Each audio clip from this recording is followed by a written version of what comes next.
We are now up to wide receiving group, and this one, I think they're all going to be interesting.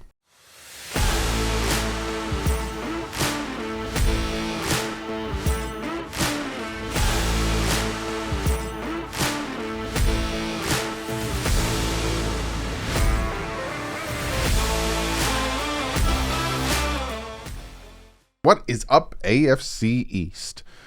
Yeah, I'm going to be breaking down the wide receiver position. Now, I was thinking to myself, I'm like, am I doing this right? Because I noticed that I kind of group them together, right? Especially when it came to running backs, I kind of grouped them together. And I'm like, am I doing this right? And I kind of, yeah, because it's the AFC East position ranking.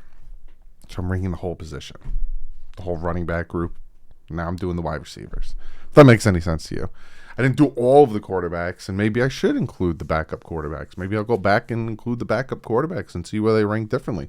If you'd like me to do that, comment below. Say, hey, yeah, do the whole quarterbacks, include the backups, and see where they rank.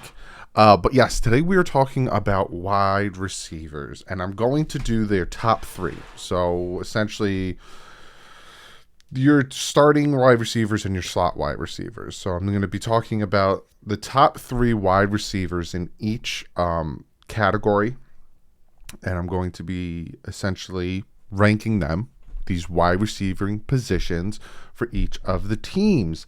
And like usual, I'm going to start from 4 to 1 on this one as well.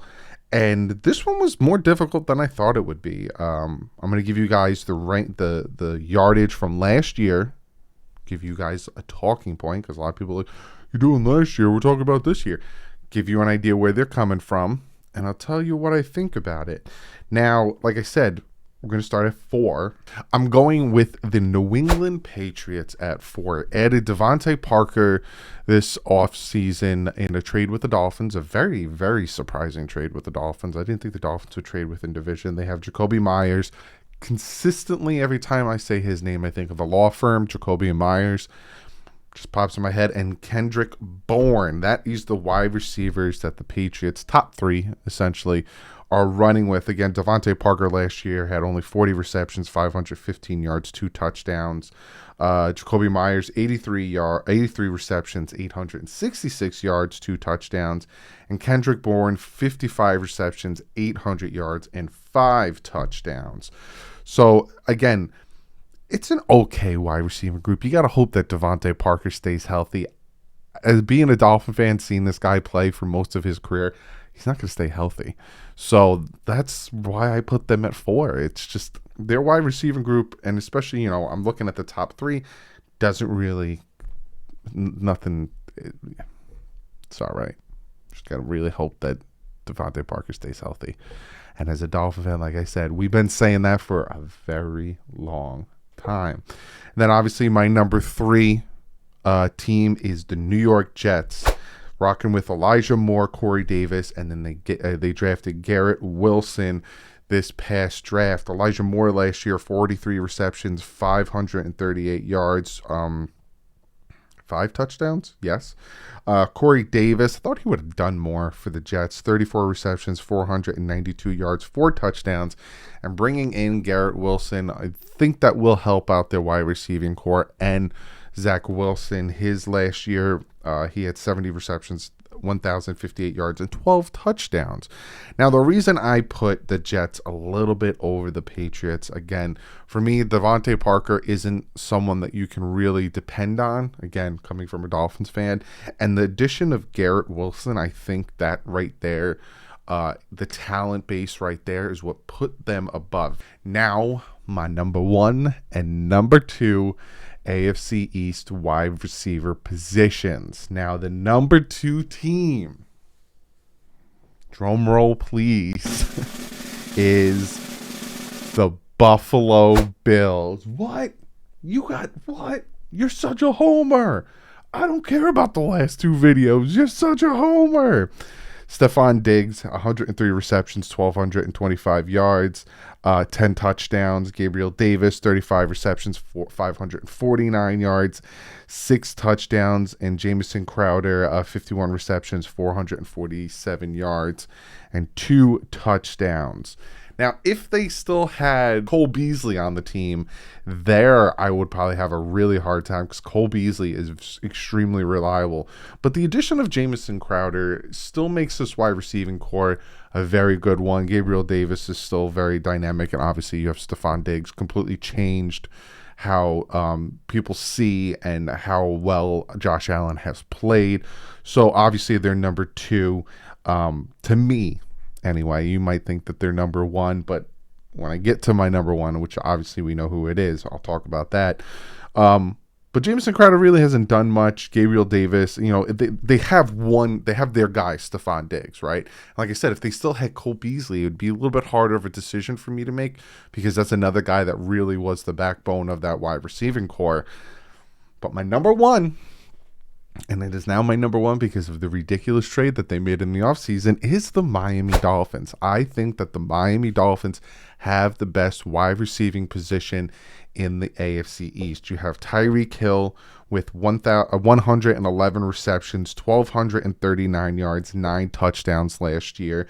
You have Jalen Waddle, 104 receptions, 1,015 yards, receiving 6 touchdowns. And you have Cedric Wilson, 45 receptions, 602 yards, and 6 touchdowns.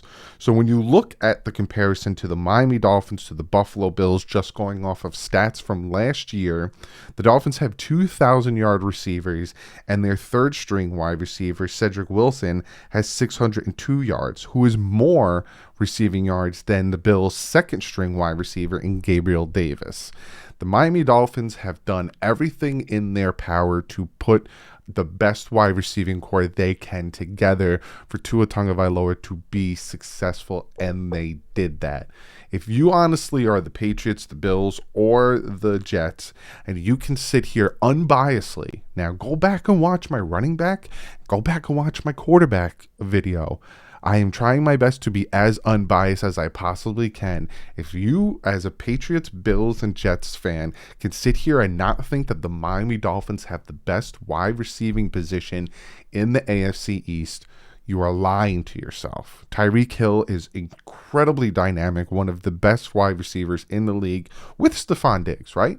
So take those two out. Say you're doing division and you take out the common denominators or whatever that is, right? So we cross out Stephon Diggs, we cross out Tyreek Hill. Then we have Jalen Waddle, who had 104 receptions and 1,015 yards.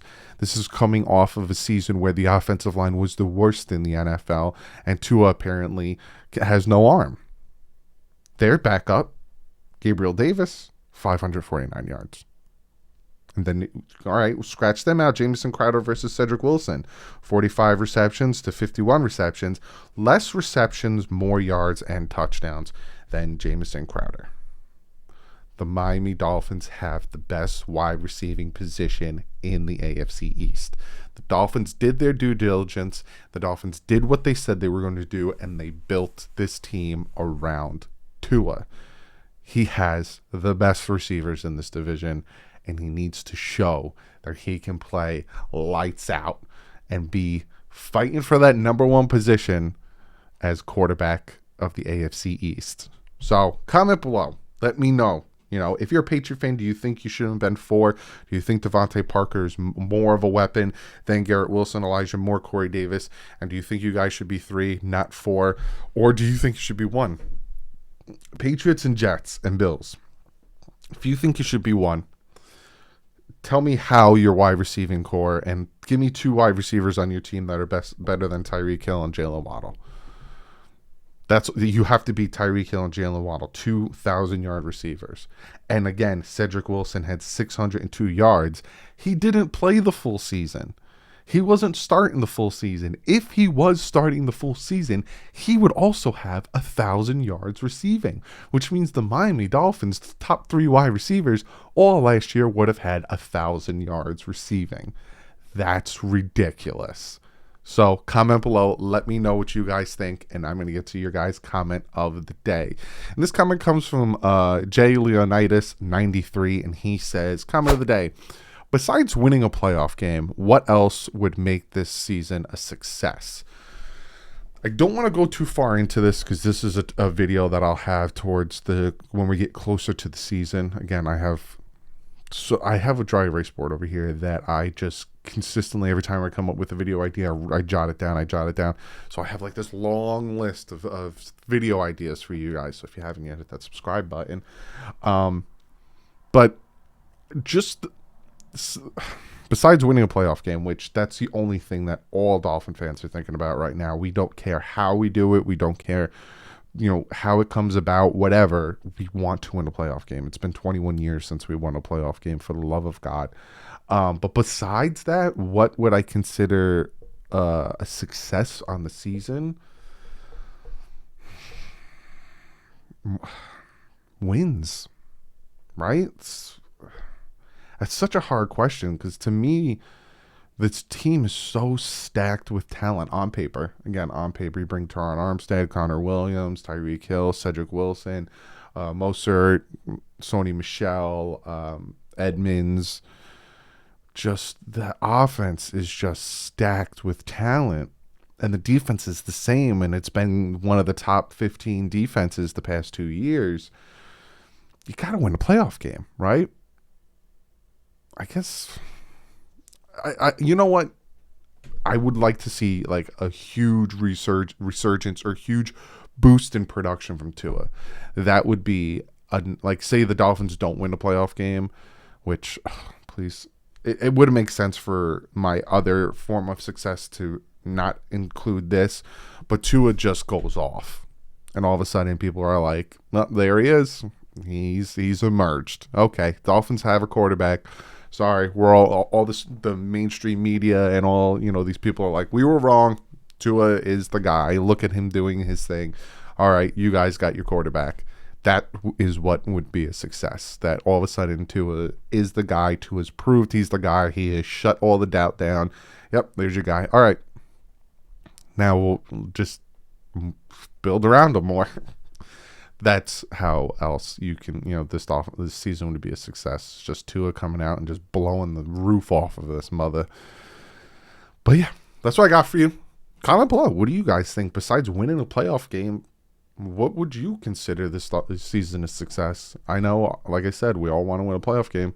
Very interested in reading your comments. But that's what I got for you. Tomorrow is another day of OTAs. Day 6, closed off to the media, so I won't have all the tidbits that I had for you guys yesterday. I am recording this the Tuesday night, so that's why I'm wearing the same Jason t-shirt you saw in the OTA video. I hope some of you guys are probably like, wow, Doug's dirty. He's wearing the same shirt twice in a row. No. I record videos that aren't, that don't depend on that day of news the night before. So I can take care of the baby and all that stuff. But guys, I'll see you tomorrow. Got OTAs day 6. The usual, guys. Stay classy and fins up.